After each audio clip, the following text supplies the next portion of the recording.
자, 출애굽기 26번째 시간으로요. 오늘 24장 1절부터 11절까지 보도록 하겠습니다. 하나님의 언약식이 나오는데요. 우리가 피 흘림과 피 뿌림을 잘 기억을 하셨으면 좋겠습니다. 제가 1절 읽을게요. 여러분 2절 읽으시기 바랍니다. 또 모세에게 이르시되 너는 아론과 나답과 아비후와 이스라엘 장로 70명과 함께 여호와께로 올라와 멀리서 경배하고 너 모세만 여호와께 가까이 나아오고 그들은 가까이 나오지 말며 백성은 너와 함께 올라가지 말지니라. 모세가 와서 여호와의 모든 말씀과 그의 모든 율례를 백성에게 전하매 그들이 한 소리로 응답하여 이르되 여호와께서 말씀하신 모든 것을 우리가 준행하리이다. 모세가 여호와의 모든 말씀을 기록하고 이른 아침에 일어나 산 아래에 제단을 쌓고 이스라엘 12지파대로 12기둥을 세우고 이스라엘 자손의 청년들을 보내어 여호와께 소로 번제와 화목제를 드리게 하고 모세가 피를 가지고 반은 여러 양푼에 담고 반은 제단에 뿌리고 언약서를 가져다가 백성에게 낭독하여 듣게 하니 그들이 이르되 여호와의 모든 말씀을 우리가 준행하리이다. 모세가 그 피를 가지고 백성에게 뿌리며 이르되 이는 여호와께서 이 모든 말씀에 대하여 너희와 세우신 언약의 피니라. 모세와 아론과 나답과 아비후와 이스라엘 장로 70인이 올라가서 이스라엘의 하나님을 보니 그의 발 아래에는 청옥을 편듯하고 하늘같이 청명하더라. 같이 읽겠습니다. 하나님이 이스라엘 자손들의 존귀한 자들에게 손을 대지 아니하셨고 그들은 하나님을 뵙고 먹고 마셨더라. 아멘. 하나님 아버지, 법을 주시고 그 법을 완성하신 이후에 하나님께서는 백성들과 언약식을 맺었습니다. 그 언약식, 그 계약식이 오늘 우리에게도 여전히 그대로 유효하다고 믿고 우리에게도 필요한 것으로 믿사오니 오늘 우리가 말씀을 읽을 때 우리도 그 하나님의 언약식에 참여하여서 맹세하는 그런 하나님의 백성이 되게 하여 주시옵소서. 우리도 마음으로 사인해서 그 계약의 당사자가 되게 하여 주시옵소서. 예수님 이름으로 기도했습니다. 아멘.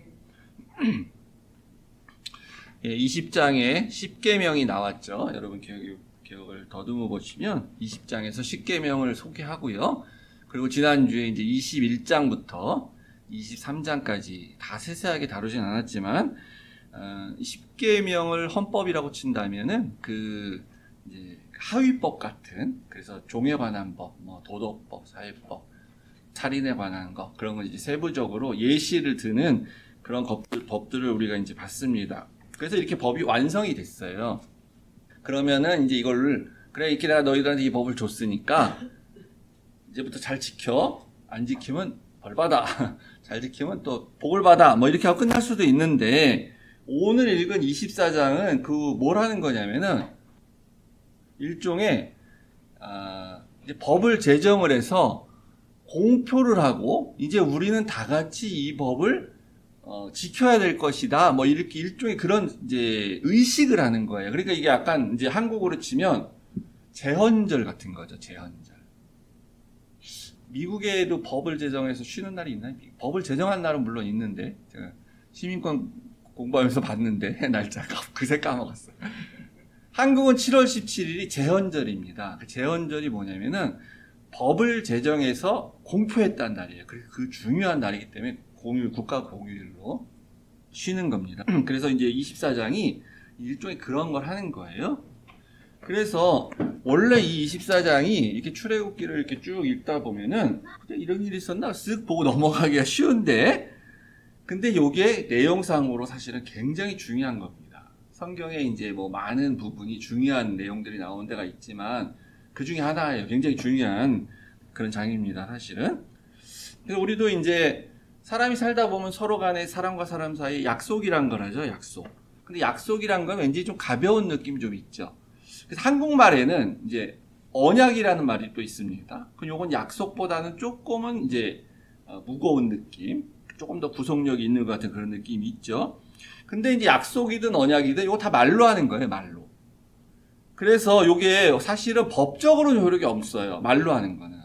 그러니까 이제 이 같은 개념인데 법적으로 효력이 있으려면은 계약이라는 걸 합니다. 그래서 사인을 하게 돼 있어요. 그래서 뭐 집을 매매할 때나 집을 렌트할 때 계약서를 쓰고 사인하는 거죠. 그리고 뭐 일감을 주고 이렇게 주고 하청을 주거나 받거나 뭐 이렇게 할 때 회사와 회사 간에도 계약이라는 걸 해요. 근데 이것도 다 작성은 했는데 최종적으로 이제 그 A와 B 혹은 갑과 을이 사인을 안 하면 아무 소용이 없는 거죠. 한쪽만 해도 안 되고 양쪽이 다 사인을 해야 되는 겁니다. 근데 요게 오늘 일종의 이제 언약식을 넘어서 사실은 우리 개념으로 봤을 때 언약식이라고 해도 되는데요. 계약식을 하는 겁니다. 왜냐하면 사인까지 들어가요. 하나님과 백성들이 서로가 사인을 해요. 그냥 말로 끝나는 게 아니라. 그 내용이 이제 나오고 있습니다. 1절에 이제 아까 읽은 1절에 보시면 하나님께서 이제 모세한테 이르시되 너는 아론은 형이죠. 그다음 나답과 아비후는 누구냐? 아론의 아들들이에요. 나중에 이제 그 제사를 잘못되게 드려서 이제 죽게 되는데 어쨌든 이때는 이제 거의 제사장으로 세워야 될 사람들이기 때문에 이렇게 대표적으로 이렇게 나오고 그리고 이스라엘 12지파에 각 대표로서 장로가 70명이 있었습니다. 정확히 70명 아닐 수도 있어요. 근데 70명을 쓰는 거예요. 그렇게 와라. 근데 올라오는데 이제 멀리 있어라. 오긴 오는데 산으로 요 시내 산으로 올라오는데 가까이 아주 가까이 오면 안 되고 저 멀리 좀 있어. 이제 이렇게 해서 불러요. 그래서 이제 왜 70인 장로를 부르냐? 그거는 상징입니다. 창세기 설교 드리면서 계속 말했지만 노아의 후손들 70명이에요. 그 다음에 야곱의 후손들이 애굽으로 들어갈 때 70명이에요. 정확하게 70명 아닐 수 있어요. 근데 이제 그렇게 의도적으로 맞추는 겁니다. 그리고 애굽을 하고 나서 이스라엘 백성들이 그 이렇게 광야로 이제 첫 번째 갔을 때에 거기 그 엘림이란 곳에 갔더니 그게 안식처와 같은 곳인데 70종려나무가 있었죠. 그리고 신약에서는 예수님이 2명씩 전도하라고 그래서 2명씩 파송할 때 70명을 보냅니다. 이게 뭐냐면은 전 인류를 대표하는 거예요. 지금은 이스라엘을 대표하는 70인 장로인데 71인이라는 수가 전 인류를 대표하는 겁니다. 그래서 예수님이 70명을 보낼 때도 이 복음은 전 인류에게 가는 거다. 이제 이런 의미를 가져요. 그러니까 요날 70명 장로들과 함께 그리고 이스라엘 백성들과 맺는 이 언약식은 그들에게만 해당되는 게 아니라 온 인류와 맺는 언약식이에요. 우리도 해당이 되는 거예요. 그러니까 이제 계약식은 해당은 다 되는데 저절로 되는 게 아니고 내가 사인 안 하면 난 안 되는 거니까. 내가 사인해야만 되네. 해당은 다 돼, 대상은. 그래서 이제 요걸 하는데 멀리서 있으라 그러죠. 왜 멀리 있으라 그러냐? 멀리서만 경배해야 돼요. 이건 이제 백성들이 가까이 안 가려고 그랬을 수도 있었는데 하나님이 이제 멀리 있으라고 한 것은 백성들 입장에서 보면 두려움이고요. 왜냐하면 그 전에 우레와 천둥이 치면서 하나님이 아마 10계명까지는 이렇게 직접 다 들을 수 있도록 이렇게 불러주셨을 것 같은데 그때 백성들이 두려워 떨면서 모세한테 우리한테 직접 말하지 마시라고 하세요. 모세 당신 두 가서 우리한테 얘기해 주세요. 막 이러죠. 무서워가지고. 그런데 이제 하나님 측에서 보면은 이거는 이 백성들을 보호하기 위해서 그런 겁니다. 가까이 오면 죽어요, 백성들이. 아직 죄인이기 때문에. 그래서 이들을 죽일 수가 없기 때문에 멀리 있으라고 하는 건데, 당시에 이제 고대 왕들이 하는 어떤 대변인을 사용하는 그런 또 방법이기도 해요. 그래서 애굽의 왕은 영화에서 보는 것처럼 애굽의 그 파라오 왕이 백성들 다 모아놓고 막 이렇게 막 큰 소리로 얘기하면서 연설하고 그런 거 안 해요. 그렇게 하는 거 아니야, 원래. 신이기 때문에. 신이 직접 인간한테 그렇게 말 안 합니다. 그래서 옆에 있는 일종의 대변인 같은 이제 아주 측근 있죠. 거기다가 싹싹싹싹 이렇게 귀에다 얘기하는 거예요. 그러면은 그 사람이 듣고 왕께서 이렇게 얘기하셨다. 그리고 큰 소리 얘기하고, 그리고 백성들이 또 뭐라고 하면 이제 그 듣고 와서 왕한테 이렇게 얘기를 하는 겁니다. 이게 대변인이거든요. 그래서 이제 이런 식으로 모세에게 얘기하고, 모세가 백성한테 얘기하고, 백성이 모세한테 얘기하고, 모세가 이제 하나님한테 얘기하는 건데, 그래서 하나님이 임재하실 때 보면 가끔은 이제 우레와 천둥 뭐 이런 자연현상은 일어나는데, 가끔 하나님이 이렇게 얘기하실 때가 있죠. 세미한 음성으로 말씀하시더라. 이렇게. 그래서 그런 겁니다, 하나님. 세미하게. 대변인이 잘 들어야 돼. 요렇게 이제 그래서 거리를 두고 보호하심인데 이게 왜 그러냐면은 우리 뭐 다 아는 얘기인데요. 이사야가 이게 환상 중에 본 걸 수도 있고 실제 본 걸 수도 있는데 어느 날 이렇게 천사가 이렇게 보이게 되면서 천사들이 하나님의 영광이 지금 임한다 막 이런 얘기를 하면서 하나님이 이게 임재하시는 상황이 됐어요. 그때 이사야가 뭐라 그러냐면 이제 자기의 그 전에 알고 있던 신학적 기반으로 하나님에 대해 알고 있는 걸로 이렇게 고백을 하는 거죠. 하나님 어떤 분이신지 알기 때문에 이게 큰일 났다 나 이거 지금 하나님이 여기 지금 나타나시려고 그래. 나는 망하게 되었다. 큰일 났다. 왜냐하면 나는 입술이 부정한 사람이다. 나는 선지자인데 뭐 다 부정하지만 특별히 자기가 선지자인데 말로 이렇게 하는 선지자니까 선지자가 말로 하니까 내 입술이 부정한 사람이다. 나는 죄를 졌어요. 입술. 그런 사람이야. 그러니까 이 입술이 부정한 또 백성들 이 중에서 거주하면서 그런데 내가 이 여호와의 왕군의 왕이신 여호와의 왕을 보게 된 상황이니까 나 이제 죽게 됐구나 이렇게 말하는 겁니다. 그랬더니 그 스랍은 천사인데 천사가 중에 하나가 이게 젓가락으로 제단에 불이 타고 있는 숯이 있었는데 그걸 딱 갖고 와가지고 이사야의 입술에 이렇게 딱 대줍니다. 그러면서 이제 내 입에 이게 닿았으니까 내 악이 제하여졌고 내 죄가 사하여졌느니라 입술에 죄가 있다고 고백하니까 그 죄를 그 거룩한 어떤 숯불 뭐 제단이라고 할 수 있는데 그걸로 태워서 죄를 없애줬어요. 그래서 이사야가 이제 죽지 않게 됐다 이런 얘기를 하는 건데 그러니까 이 얘기는 뭐냐면 우리가 알다시피 죄가 내 몸 안에 있어요. 뭐 입술에 있든 어디 있든 내 몸에 발과 다리에 있든 내 마음에 있든 뇌 속에 있든 다 있어요. 요게 죄가 있는 상태에서 하나님의 거룩하심이 딱 임하면 그때 그 죄가 자동으로 그 속성상 하나님의 그 영광 때문에 이 죄가 소멸되게 돼 있어요. 근데 이 죄가 나랑 붙어 있기 때문에 내 속에 있는 거기 때문에 그 죄가 없어지면서 나도 죽게 되는 거예요. 그러니까 이 죄가 떨어져 있어야만 이 죄만 없어지는데 아직은 그렇게 안 되는 거거든요. 그러니까 하나님의 영광이 임하면 그냥 타 죽어 전부. 그러니까 하나님께서 이스라엘 백성들에게 아직 죄의 상태에 있기 때문에 가까이 갈 수가 없는 겁니다. 그래서 멀리 있으라 그러고 이제 모세만 올라오라고 모세에게 이제 말씀을 전하는데 그래가지고 이제 모세가 하나님 말씀을 백성들한테 다 전하니까 너희들 이거 다 지키겠냐? 지금까지 들은 법을? 그랬더니 백성들이 다 지키겠다고 말로 얘기를 해요. 말로. 그러니까 구두로 얘기한다는 겁니다. 말로 맹세하는 거예요. 그게 여기 첫 번째 단계예요. 언약식의 첫 번째 단계. 말로 맹세한다. 그래서 그 다음에는 말로 했으니까 요게 아주 신뢰하는 사이면 물론 말로만 해도 되는 거지만 인간이 어떻게 그럽니까? 그러니까 요걸 서면으로 작성해 놓지 않으면은 요게 언제든지 바뀌어요. 나중에 인간의 말이라는 건 언제든지 바뀔 수 있습니다. 그 다음에 또 시간이 지나면 아니 글로 적어놔도 해석이 제각각인데 말로만 했다. 그러면 이거는 해석을 완전히 자기 맘대로 막 아전인수로 해석을 하게 되죠. 당연히. 그래서 반드시 기록을 하게 됩니다. 또 하나님께서는 말로만 하셨어도 당연히 하나님께서 지키시죠. 하나님의 말은 불변하니까. 우리는 안 지키더라도. 근데 하나님께서도 기록을 하셨다 그래서 그 기록을 우리에게 딱 주시면 이건 뭐가 되냐면 우리 편에서도 아니 하나님 이렇게 기록하셨잖아요. 말하시고. 그래서 우리가 하나님 앞에 만약에 하나님이 자기가 약속하신 대로 안 하면 우리가 하나님을 딱 보면서 하나님이 이렇게 말씀하시고 이렇게 기록하지 않고 왜 그렇게 하십니까? 이렇게 할 수도 있는 거죠. 그러니까 하나님께서는 기록하셔서 우리에게 말씀을 주셔서 언약식을 하셨어요. 그때. 그러니까 개인적으로 따로 얘기하지 않으십니다. 하나님의 계시에 관련돼서는. 하나님의 새로운 계시라는 건 없어요. 복음과 관련된 어떤 하나님의 구속사역과 관련된 혹은 하나님의 나라와 관련된 새로운 계시는 존재하지 않아요. 근데 누군가가 계속 와서 하나님이 나한테만 이렇게 알려주셨다. 하늘나라의 비밀을 알려주셨다. 무슨 뭐 천국의 비밀을 알려주셨다.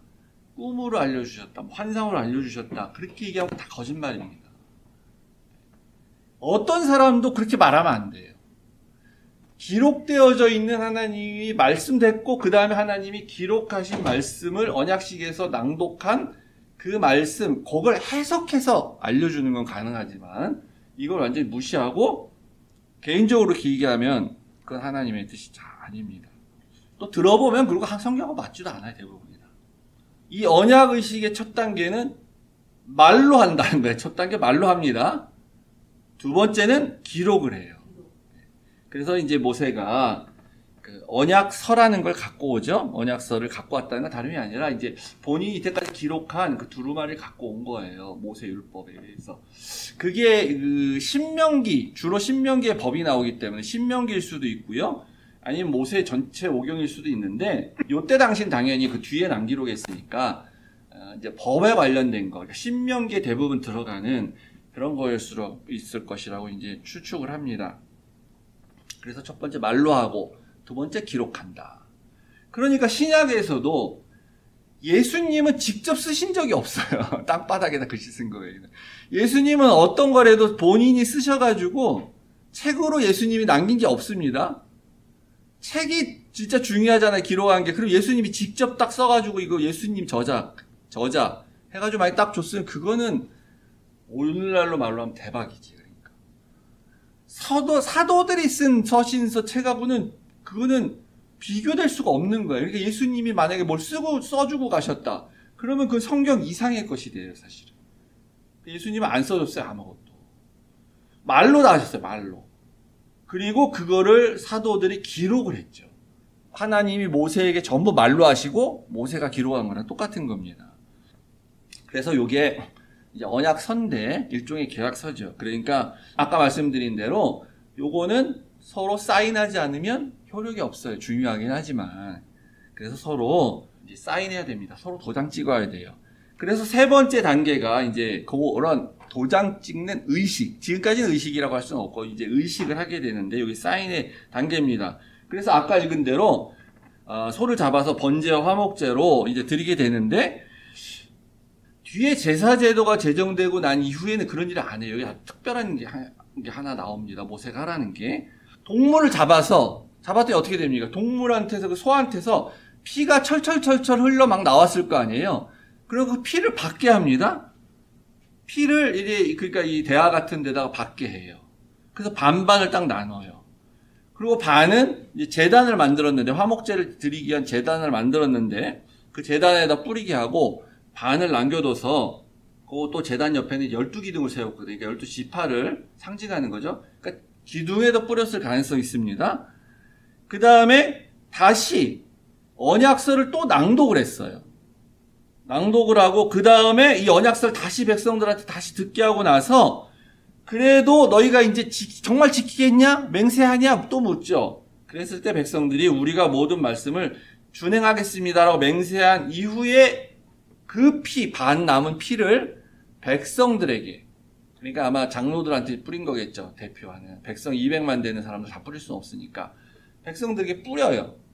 그러니까 이제 어떤 사람은 좀 더 리얼하게 이렇게 생각해서 피를 그냥 이게 쭉 서 있는데 장로들이 그냥 이렇게 막 퍼붓듯이 이렇게, 그래서 피가 그냥 소의 피가 피범벅이 돼서 줄줄줄 흐르는 것 같은 식으로 하지 않았겠냐라고 하는데 약간 이제 좀 호러한 것 같은 느낌이긴 한데 그런 사람도 있고, 대부분은 근데 그거보다는 이제 나중에 제사장들이 하는 것처럼 우슬초 같은 이렇게 식물 빗자루 같이 생긴 거기다 이렇게 찍어서 이렇게 뿌렸을 거다라고 이제 보기도 합니다. 근데 이게 제의라는 건요, 제사라는 거는 의식이잖아요. 그래서 의미가 중요한 건데, 의미를 살리기 위해서는, 이렇게 그냥 막 많이 더, 이렇게 탁탁탁 뿌리는 것보다는 붓듯이 했다라고 보는 것도 괜찮아요.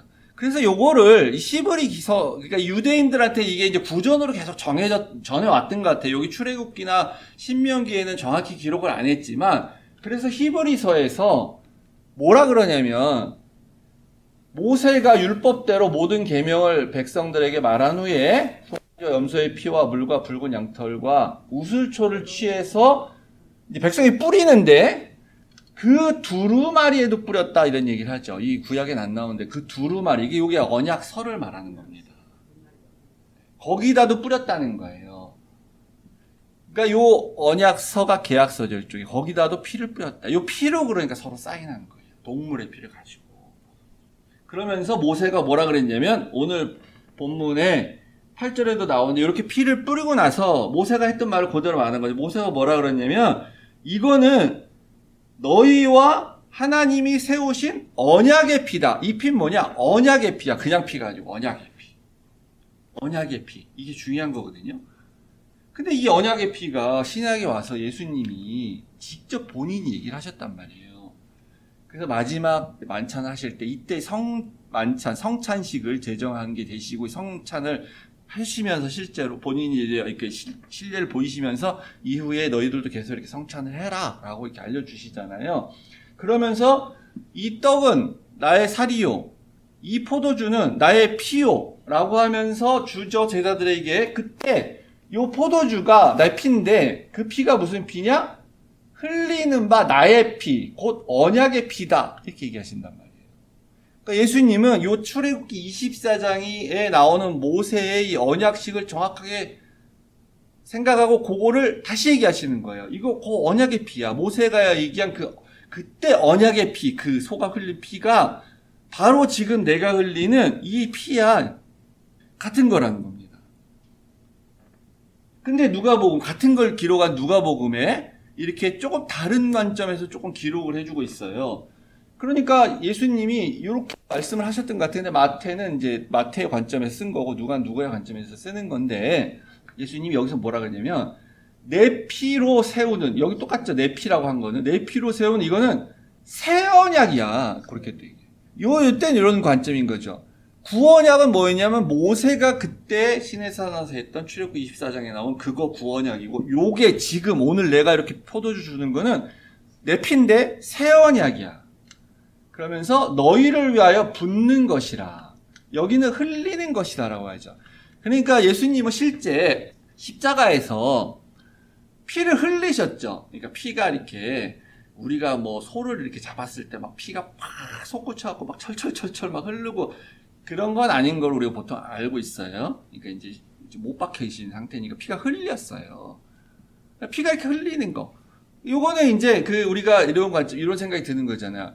피의 중요성을 봤을 때 이 피는 죄사함의 피인데 우리를 죄를 사하는 피인데 피가 이렇게 찔끔찔끔 흘리는 뭐 조금 더 많이 나서 이렇게 좀 흘리는 것보다 콸콸콸콸 쏟아져서 막 넘치도록 나오는 것 같은 게 더 우리가 볼 땐 리얼한 거죠. 예수님의 피는 우리의 죄를 사하여 주는 피인데 조금 나와가지고 우리가 죄를 사하여 줄 때보다는 이 피는 부족함이 없어. 철철철철 넘쳐. 그래서 어떻게 말할 수도 있는 거냐면은 이거는 아까 그 양푼에 담았다고 했잖아요. 이런 대야에다 담으면 이거는 그냥 갖다 부어야 되는 수준의 피야. 이렇게 본다는 거예요. 그러니까 예수님이 실제 이렇게 본인이 난 이건 흘리는 수준이 아니라 붓는 거다. 이렇게 말하는 거예요. 그래서 붓는다. 요 누가복음이 아주 그래서 여러 가지 그 같은 상황인데 단어를 다른 게 쓰는 게 여러 군데가 있거든요. 우리말 성경에 아주 잘 살렸어요. 이게 붓는 거라고 하는 게 좋은 겁니다. 영어로 이제 pour라고 되어 있는데 영어 성경에서도 모든 버전이 이걸 이렇게 쓰지 않아요. 흘리는 정도 수준 이렇게 말합니다. 그래서 예수님이 이게 마태복음에서는 이게 바로 언약의 피다. 그랬는데 이 실질적 의미 뭐냐면 새 언약이다. 새 언약의 피다. 이렇게 같은 개념인데 우리가 요 새 언약이라고 했을 때 요 새거 new covenant 그러니까 뉴한 거야, 새 거야 할 때고 새 거가 우리가 이게 물건이 이렇게 있는데 요 새 거가 나왔어. 요렇게 새 거야. 이렇게 주는데 우리가 이제 그렇게만 생각하는데 이 성경에서 말하는 새는요 그게 아니에요. 당연히 새 건데 완성이라는 의미가 있는 겁니다. 완성. 이게 그러니까 최종적인 완성이 있어. 근데 예전 거는 아직 미완성이야. 그래서 old. 근데 언젠가는 완성될 거야. 그때 새 것이라고 표현하는 거예요. 새 언약.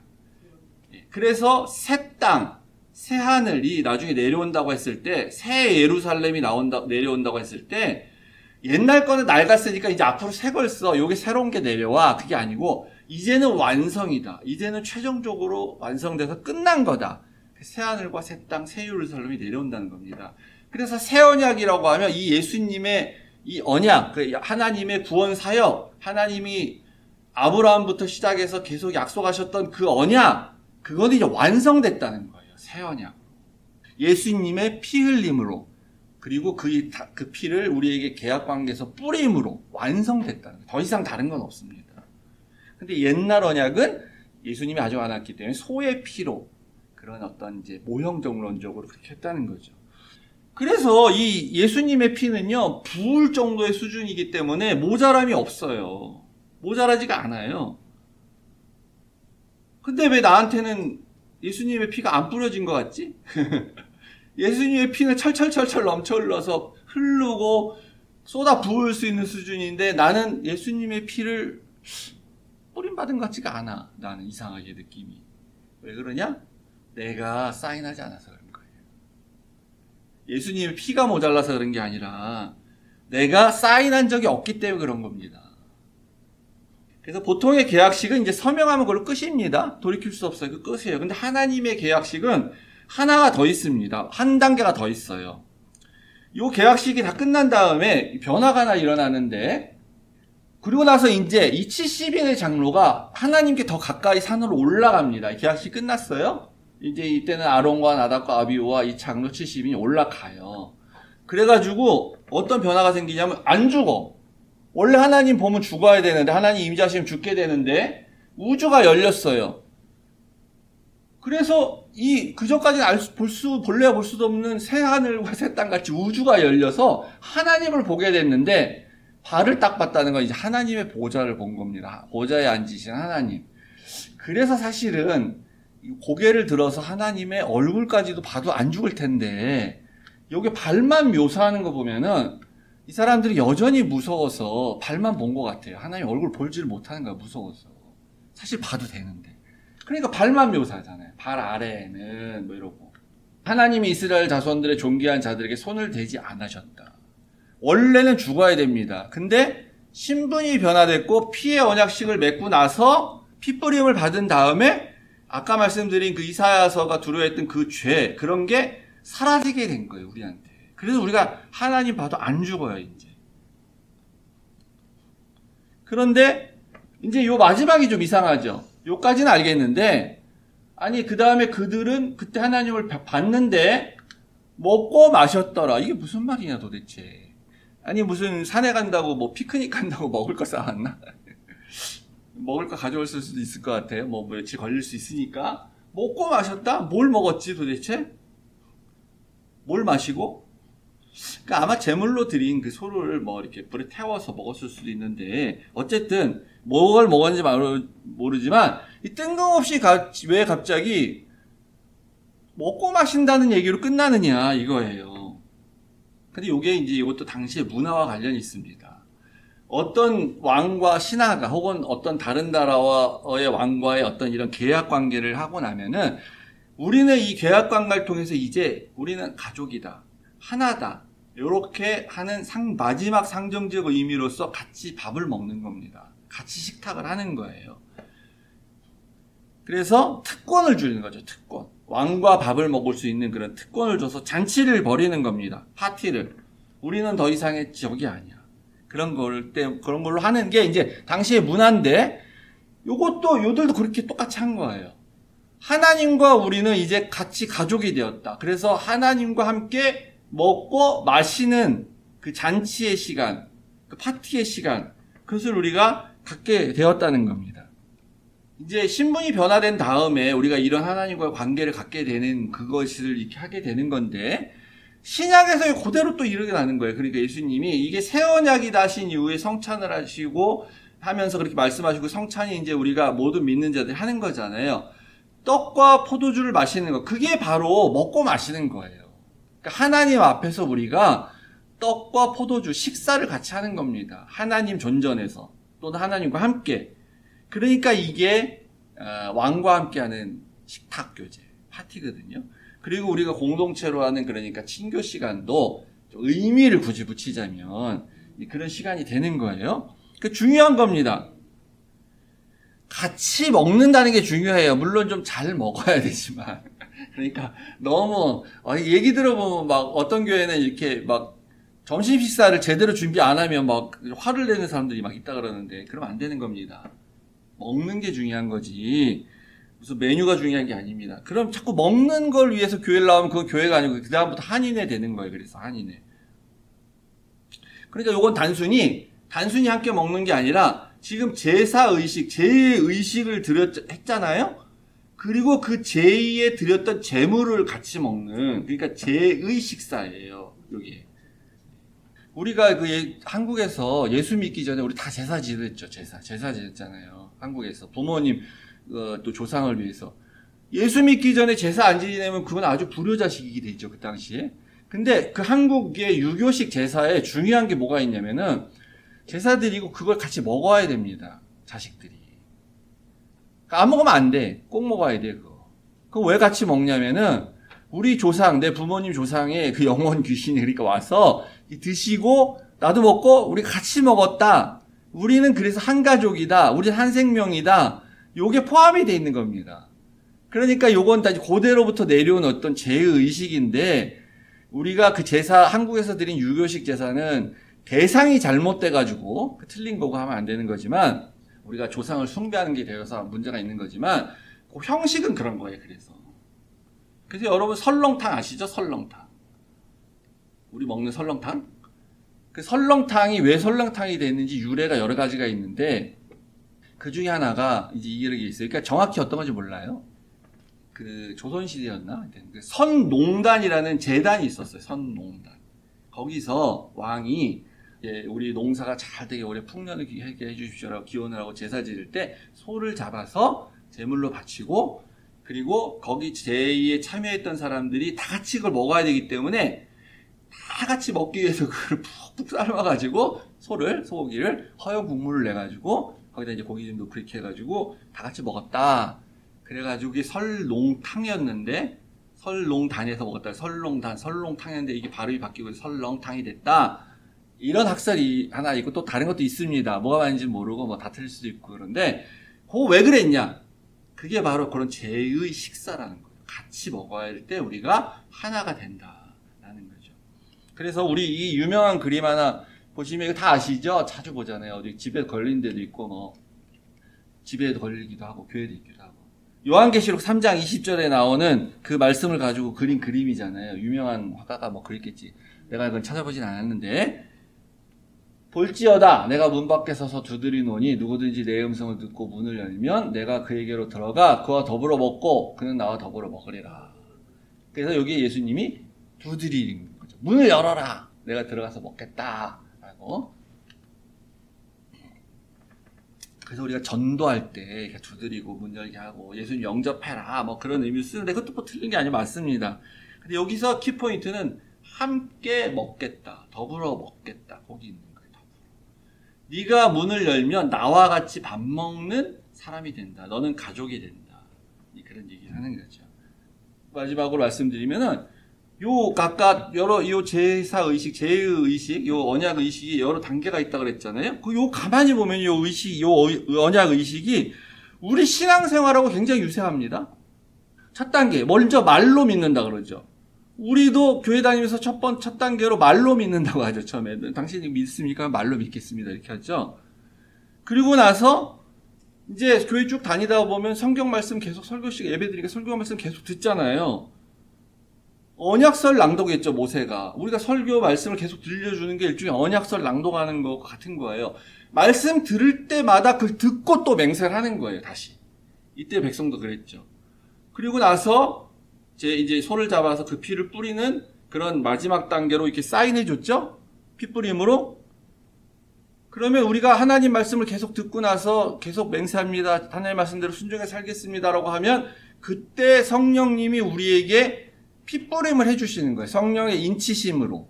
그렇게 표현하죠, 성경이. 근데 일종의 다른 표현으로 하면 성령이 우리에게 예수님의 피를 뿌려주는 거죠, 우리한테. 이게 계약서에 사인하는 거예요. 우리 신앙생활 과정은 똑같아요. 그 다음에 어떻게 됩니까? 백성들은 하나님과 더불어 먹고 마셨죠. 우리도 그래서 더불어 먹고 마시는 거예요. 성찬식을 하는 겁니다. 그 다음에. 그리고 또 공동체 식사를 하고. 그러니까 이게 이제 계속해서 반복돼 가는 거죠. 그러니까 예수님의 이 피 흘림은요, 또는 다른 말로 하면 아까 피 부어주는, 쏟아붓는 그거는 한 번에 다 이루셨어요. 그런 영원한 가치가 있는 거죠. 근데 피 뿌림은 제한적입니다.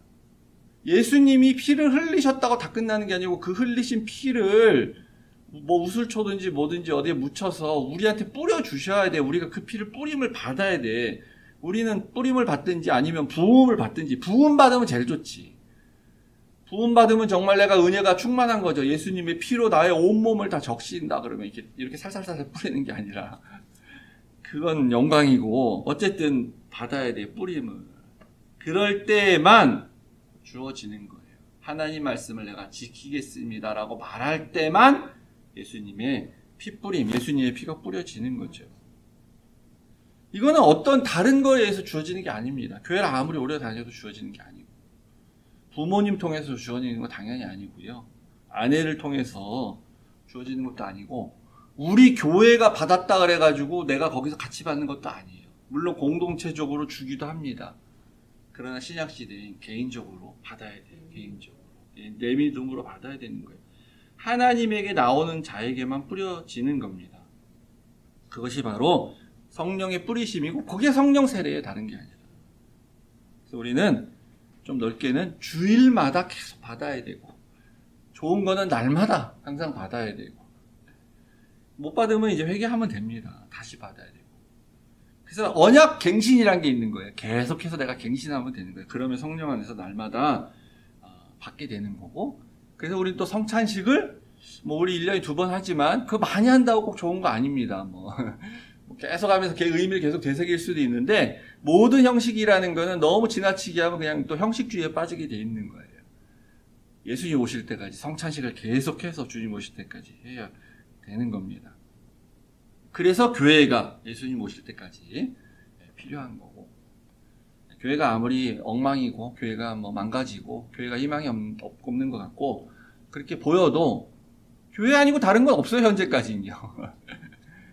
교회가 갱신을 해야 되는 문제가 있는 거지. 뭐 하나님이 교회 아닌 다른 걸 세우신다 그러면 우리가 그걸 따라가면 되겠지만, 여전히 지금 아직까지는 그런 거 없습니다.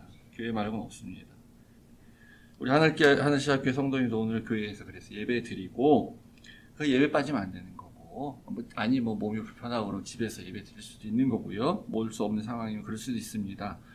그래서 우리가 예배를 드리는 건 하나님의 말씀을 듣는 거기 때문에, 하나님 말씀은 뭐 집에서 또 들을 수도 있죠. 그래서 우리가 하나님 말씀을 들을 때, 아까 모세가 언약서를 낭독할 때, 그때 내가 믿습니다, 지키겠습니다, 준행합니다, 그렇게 하면 그 피뿌림의 은혜가 넘치는 그런 날이 될 줄을 믿습니다. 피 뿌리는 정도가 아니라 피의 부음을 받으시는 그런 하나의 놀라운 축복이 있으시길 주의 이름으로 축복합니다. 아멘.